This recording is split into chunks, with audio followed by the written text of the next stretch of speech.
sa akin. Simulan po natin ang pagdiriwang sa ngalan ng Ama at ng Anak at ng Espiritu Santo. Amen. Ang pagpapala ng ating Panginoong Jesucristo, ang pag-ibig ng Diyos Ama at ang pagkikipagkaisa ng Espiritu Santo naway sumainyong lahat. At sumayo rin. Mga kapatid, tayong lahat ay nagkakatipon bilang isang mag-anak ng Diyos sa pagdiriwang ng banal na Eukaristiya. At upang tayo po ay maging karapat-dapat gumanap sa banal na pagdiriwang na ito, alalahanin po natin ang ating mga pagkukulang at nagawang pagkakasala at buong kababaang loob po tayong humiling ng awa at pagpapatawad mula sa Diyos.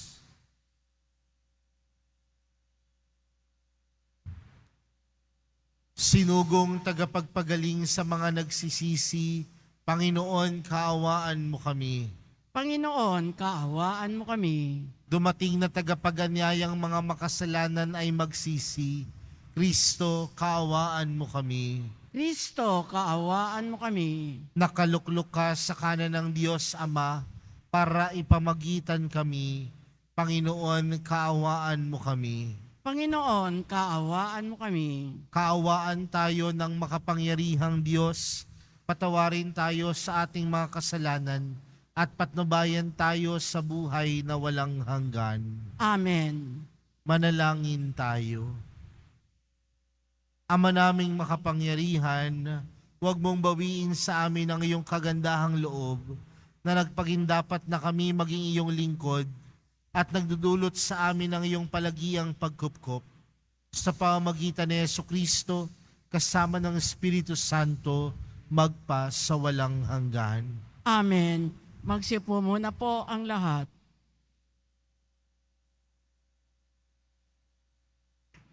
Pagbasa mula sa aklat ni Propeta Daniel.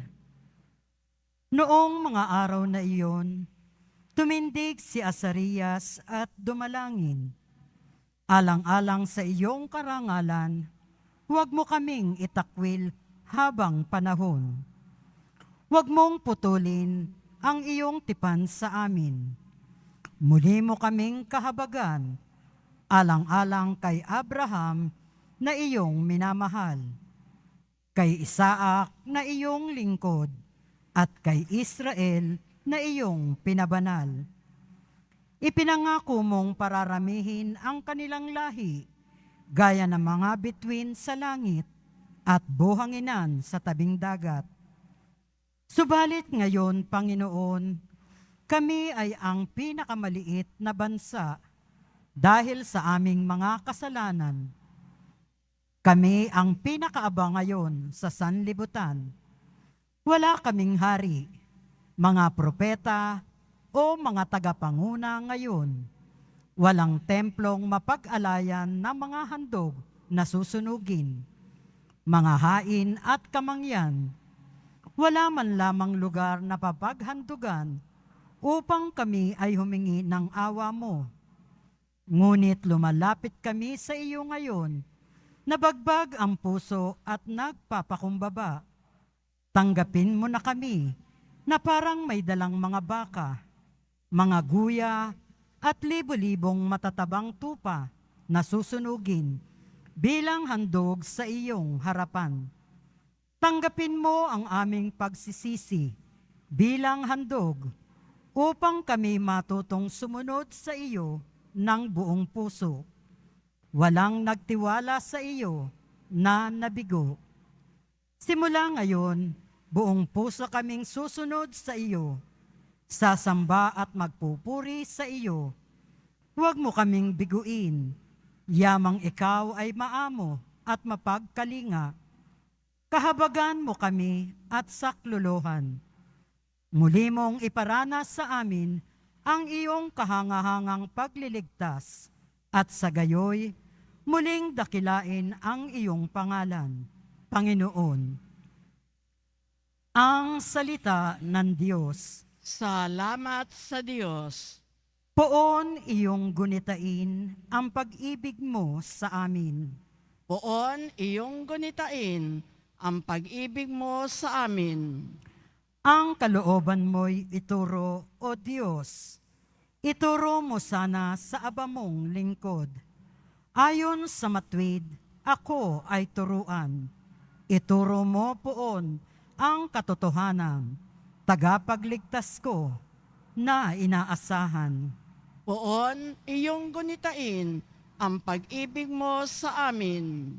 Poon gunitain pag-ibig mong wagas at ang kabutihang noompay nahayag.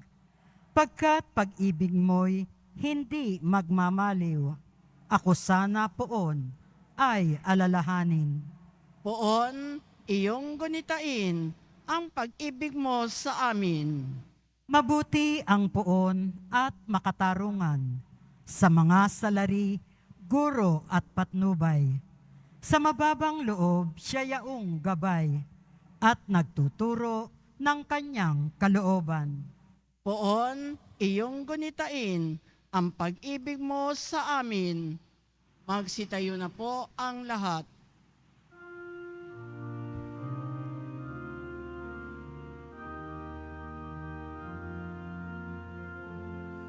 Nagpupuri kami sa'yo, Panginoong Jesucristo. Nagpupuri kami sa'yo, Panginoong Jesucristo. Magsisi tayong mataos, halinang magbalik loob sa mapagpatawad na Diyos.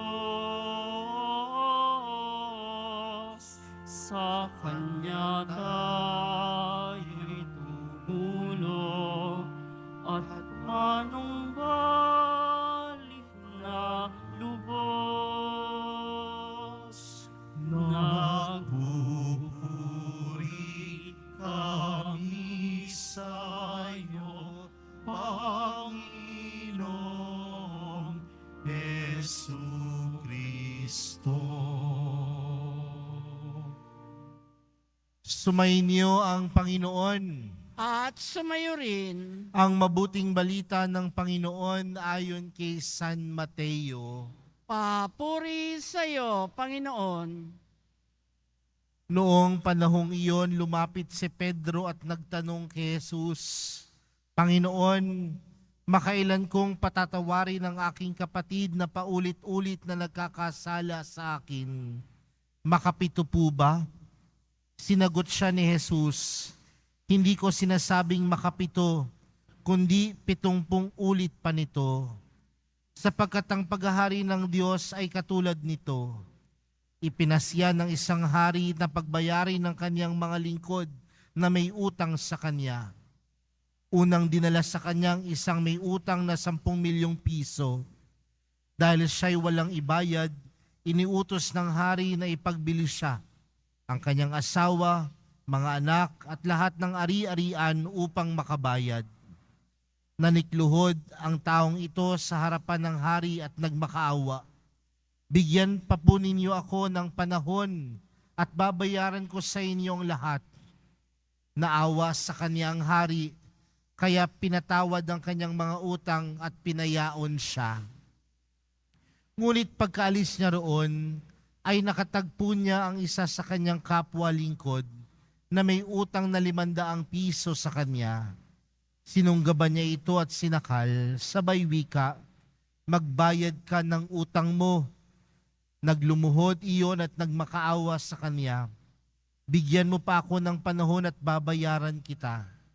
Ngunit hindi siya pumayag. Sa halip, ipinabilanggo niya ang kanyang kapwa lingkod hanggang sa ito'y makabayad. Nang makita ng kanyang mga kapwa lingkod ang nangyari, sila'y labis na nagdamdam.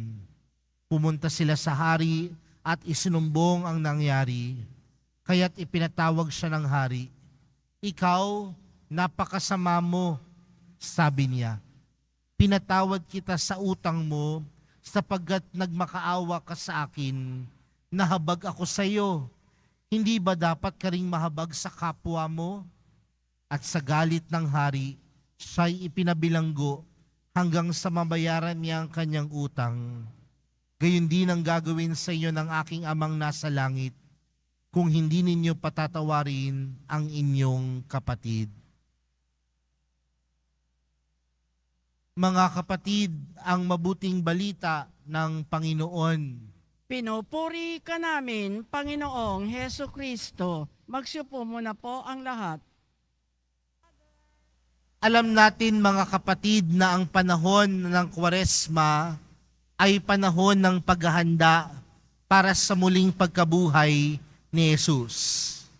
At laging ipinapaalala sa atin ng isang pinakamagandang paghahanda ay ang paghahanda ng sarili.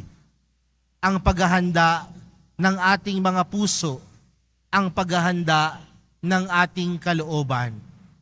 At kasama po sa paghahanda ng ating mga puso at kalooban ay yung kakayanan nating magpakumbaba at humiling ng kapatawaran. Ngayong panahon ng Kwaresma, tinatawag po tayong humiling ng kapatawaran mula sa Diyos at mula sa mga taong ating nasaktan. At kasama din po doon mga kapatid, sa ating paghahanda ng puso ay yung kakayanan din nating magpatawad. So una mga kapatid, isang bagay upang maihanda natin ang ating mga puso ay humiling ng kapatawaran at pangalawa, yung kakayanan nating magpatawad. Mga kapatid, sa ating ebanghelyong napakinggan, may tanong si Pedro kay Jesus. At ano ang tanong ni Pedro kay Jesus? Panginoon, makailan kong patatawarin ang aking kapatid na paulit-ulit na nagkakasala? Ang tanong ni Pedro, makailan? Paulit-ulit pong nagkakasala. Makailan beses ko po siyang dapat patawarin? At ano ang sagot ni Jesus? No? Sabi ni Pedro, makapito po ba? Pero ang sagot ni Jesus, hindi ko sinasabing makapito, kundi 70 ulit pa nito. Ano ho ang pinapatungkulan nito mga kapatid? Na ang pagpapatawad, hindi binibilang, kundi ang pagpapatawad, walang hanggan. Aminin po natin mga kapatid, minsan tayong mga tao, may mga pagkakataon na binibilang natin kung ilang beses tayong magpatawad. Minsan sasabihin natin doon sa mga taong nakasakit o nasaktan natin, nakakadalawa ka na ha, huli na yan. Minsan sasabihin natin sa kanila, punong-puno na ako sa iyo, nagtitimpi na lang ako sa iyo, mauubos na din ang pasensya ko. Pero tandaan natin mga kapatid, si Jesus hindi nagsabi na hanggang saan, hanggang kailan magpatawad. Kundi yung pagsasabi ng Panginoon ng 70 ulit pa nito ay nangangahulugan na ang awa, na ang pagpapatawad, walang hanggan. Dahil ganoon ang pagpapatawad na nararamdaman natin at natatamasa natin sa Diyos. Kahit anong pagkakasala natin, kahit anong bigat ng pagkukulang, pagkakasala natin sa Diyos, mas namumutawi ang kanyang pagpapatawad. Mas namumutawi ang kanyang kapatawaran. Kaya nga marahil ang sasabihin ng ilan, Father, hindi naman ako Diyos. Hindi naman ako Diyos para magpatawad. Pero minsan aminin din naman natin ang realidad na ang pagpapatawad hindi madali. Ito, lagi ko po itong sinasabi. Baka kasi marahil pagkatapos ng misang ito, tatawagan po ninyo lahat ng mga kaaway ninyo at sasabihin ninyo, pinapatawad na kita. Ang sabi ng matabang pari sa Quiapo, magpatawad. Pero alam niyo po ang tawag doon, hindi pagpapatawad. Ang pagtawag po doon, pagiging hipokrito at hipokrita.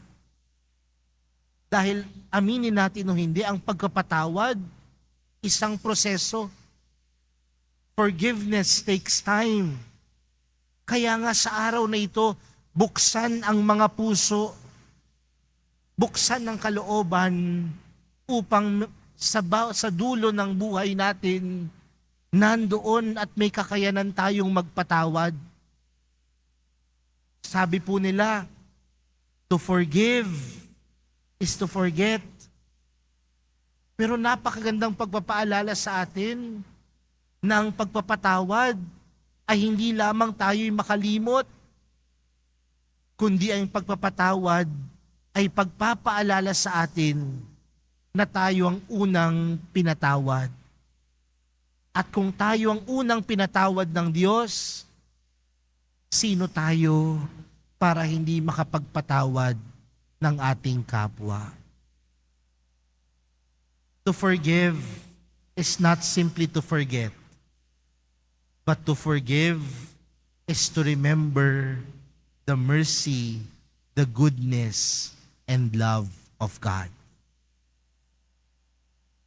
Ang pagpapatawad, proseso. Minsan, kailangan nating maglaan ng oras.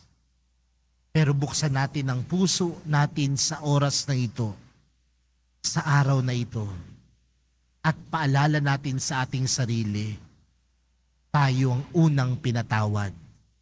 At sino ang nagpatawad sa atin? Ang Diyos. Kaya mga kapatid, sa pagpapatawad, walang nagbibilang. Dahil ang pagpapatawad ng Diyos, walang hanggan. Kung tayo ay nahihirapan magpatawad, alalahanin natin kung ilang beses tayong paulit-ulit na pinatatawad ng mahal na pong Jesus Nazareno. Amen.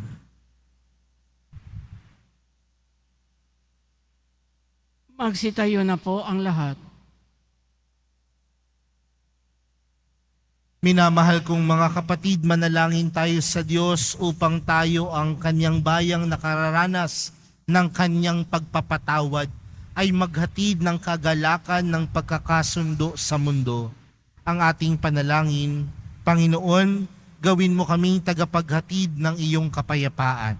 Panginoon, gawin mo kaming tagapaghatid ng iyong kapayapaan. Ang simbahang pinalaya ng dugo ni Kristo, naway mamuhay sa pagkakasundo at kapayapaan.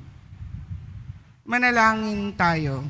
Panginoon, gawin mo kaming tagapaghatid ng iyong kapayapaan. Ang simbahang Kristiyano, naway mapagsama sa ilalim na nag-iisang ebanghelyo ng pag-ibig. Manalangin tayo. Panginoon, gawin mo kaming tagapaghatid ng iyong kapayapaan. Ang mga mag-asawa, naway matutong magpatawad at umunawa sa isa't isa. Manalangin tayo. Panginoon, gawin mo kaming tagapaghatid ng iyong kapayapaan. Ating lahat nawang matutuhan ang habag ni Jesus upang tayo ay makapagpatawad sa isa't isa mula sa puso. Manalangin tayo. Panginoon, gawin mo kaming tagapaghatid ng iyong kapayapaan. Ama naming nasa langit, lagi mo nawa kaming palakasin ng iyong pag-ibig at habag. Hinihiling namin ito sa pamamagitan ni Kristo na aming Panginoon. Amen. Magsiupo muna po ang lahat.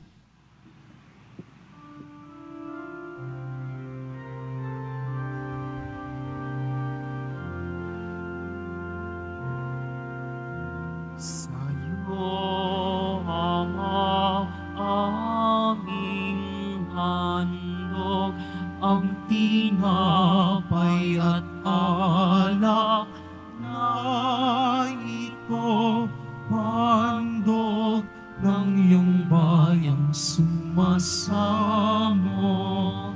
humihingi ng patawad mo.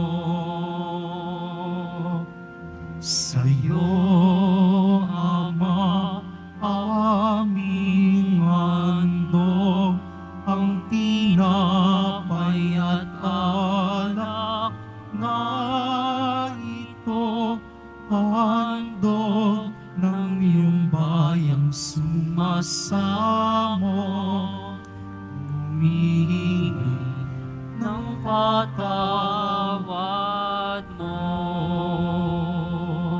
Magsitayo na po ang lahat. Manalangin po kayo mga kapatid upang ang paghahain natin ay kalugdan ng Diyos amang makapangyarihan. Tanggapin nawa ng Panginoon itong paghahain sa iyong mga kamay sa kapurihan niya at karangalan sa ating kapakinabangan at sa buong sambayanan niyang banal. Ama naming lumikha sa ikapagpapatawad ng mga kasalanan, maganap nawa ang paghahain ng aming mga alay upang kami kalugdan mo at ganap na kasihan sa pamamagitan ni Jesucristo kasama ng Espiritu Santo magpa sa walang hanggan. Amen. Sumainyo ang Panginoon. At sumayo rin. Itaas sa Diyos ang inyong puso at diwa. Itinaas na namin sa Panginoon. Pasalamatan natin ang Panginoong ating Diyos. Marapat na siya ay pasalamatan. Ama naming makapangyarihan, tunay ngang marapat na ikaw ay aming pasalamatan sa pamamagitan ni Jesucristo na aming Panginoon. Sa aming kusang pagtitiis ng hirap, tinutulungan mong aming maitumpak ang kinemes ng pagsalungat sa pananagutang iyong iniatas, sa aming pagtulad sa anak mong mahal, sa pagkapakasakit para sa tanan, ang pagsisikap namin iyong kinalugdan, at ang pagkapakabuti namin iyong ikinararangal. Kaya kaisa ng mga anghel na nagsisiawit ng papuri sa iyo, nang walang humpay sa kalangitan, kami nagbubunyi sa iyong kadakilaan. Santo, Santo, Santo, Panginoong Diyos ng mga hukbo, napupuno ang langit at lupa ng kadakilaan mo, usana sa kaitaasan, pinagpala ang naparirito sa ngalan ng Panginoon, usana sa kaitaasan, magsiluhod po ang lahat. Ama naming banal, ikaw ang bukal ng tanang kabanalan, kaya't sa pamagitan ng iyong Espiritu, gawin mong banal ang kaloob na ito upang para sa aming maging katawan at dugo ng aming Panginoong Hesukristo. Bago niya pinagtiis ang kusang loob na maging handog, hinawakan niya ang tinapay, pinasalamatan kaniya, pinaghati-hati niya iyon, iniabot sa kanyang mga lagad at sinabi, "Tanggapin ninyong lahat ito at kanin. Ito ang aking katawan na ihahandog para sa inyo."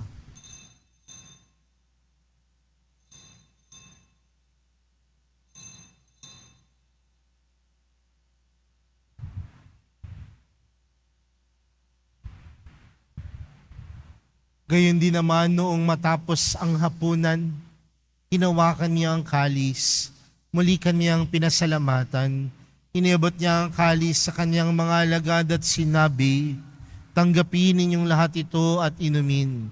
Ito ang kalis ng aking dugo, ng bago at walang hanggang tipan.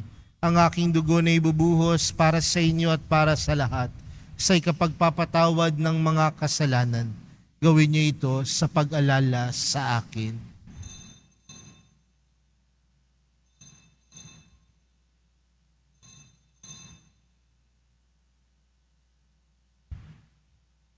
Magsitayo na po ang lahat. Ipagbunyi natin ang misteryo ng pananampalataya. Si Kristo'y namatay, si Kristo'y nabuhay, si Kristo'y babalik sa wakas ng panahon. Ama, ginagawa namin ngayon ang pag-alala sa pagkamatay at muling pagkabuhay ng iyong anak. Kaya tinaalay namin sa iyo ang tinapay na nagbibigay buhay at ang kalis na nagkakaloob ng kaligtasan. Kami nagpapasalamat dahil kami iyong minarapat na tumayo sa harap mo para maglingkod sa iyo. Isinasamo namin kaming magsasalo-salo sa katawan at dugo ni Kristo ay mabuklod sa pagkakaisa sa pamamagitan ng Espiritu Santo. Ama, lingapin mo ang iyong simbahang laganap sa buong daigdig. Puspusin mo kami sa pag-ibig. Kay San Francisco na aming Papa at ni Jose na aming Obispo at ng Tanang Kaparian. Alalahanin mo rin ang mga kapatid naming nahimlay nang may pag-asang sila'y muling mabubuhay, gayon din ang lahat ng mga pumanaw. Kaawaan mo sila at patuloyin sa iyong kaliwanagan. Kaawaan mo at pagindapatin kaming lahat na makasalo sa iyong buhay na walang wakas. Kaysa ng mahal na Birheng Maria na ina ng Diyos, ng kabiyak ng puso niyang si San Jose, kaysa ng mga apostol at ng lahat ng mga banal na namuhay dito sa daigdig ng kalugod-lugod sa iyo.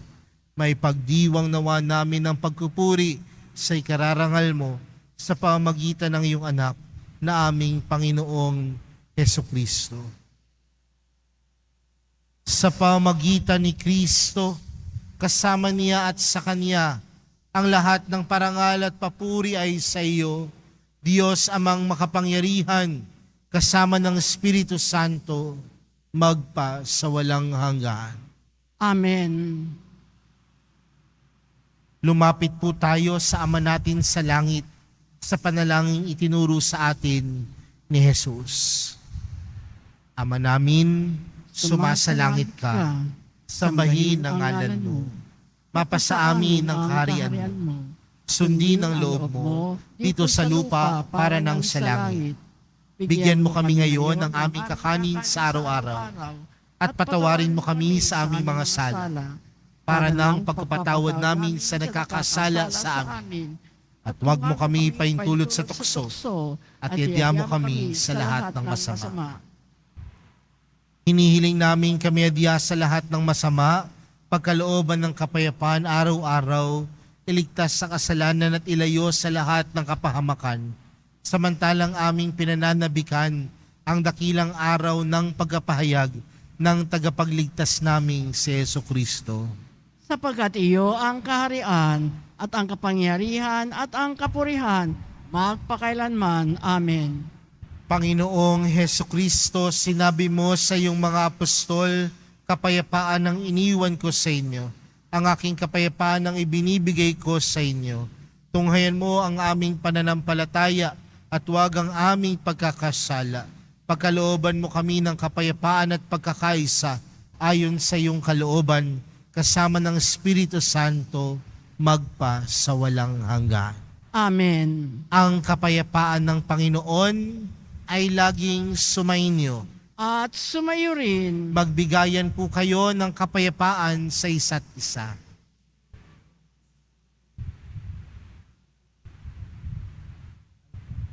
Kordero ng Diyos na nag-aalis ng mga kasalanan ng sanlibutan, maawa ka sa amin.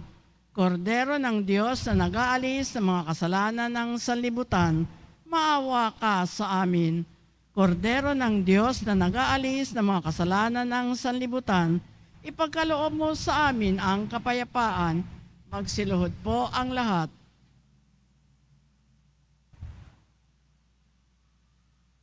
Narito si Jesus ang Kordero ng Diyos. Siyang nag-aalis ng kasalanan ng sanlibutan. Mapalad ang mga inaaniyahan sa kanyang piging. Panginoon, hindi ako karapat-dapat na magpatuloy sa iyo, ngunit sa isang salita mo lamang ay gagaling na ako.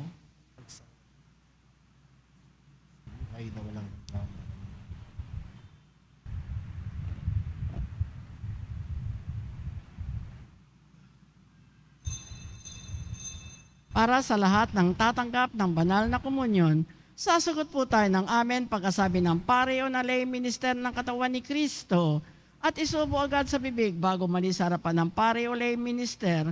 Sumunod po tayo.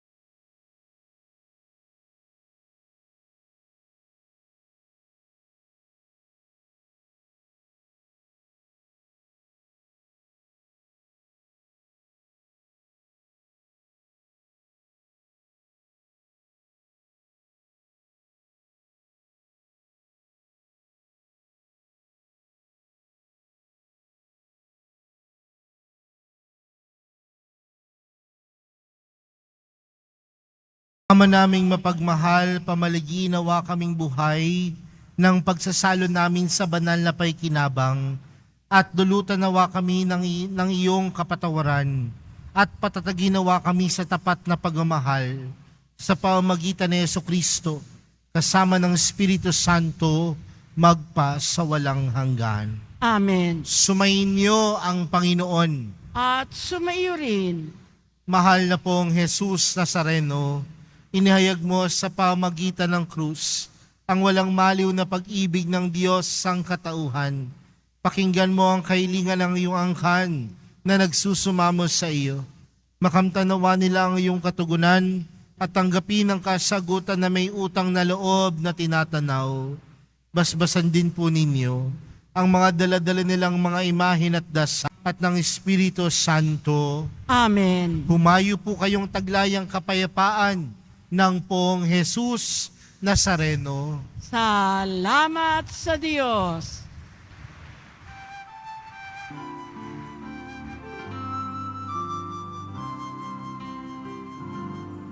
Nuestro Padre Jesus Nazareno, sinasamba ka namin. Pinipinto ka namin. Aral mo ang aming buhay at kaligtasan. Nuestro Padre Jesus Nazareno, iligtas mo kami sa kasalanan. Ang krus mong kinamatayan ay sagisag ng aming kaligtasan. Nuestro Padre Jesus Nazareno, dinarangal ka namin. Nuestro Padre Jesus Nazareno, inulwalhati ka namin. Nuestro Padre Jesus Nazareno, dinarangal ka namin. Nuestro Padre Jesus Nazareno, inulwalhati ka namin.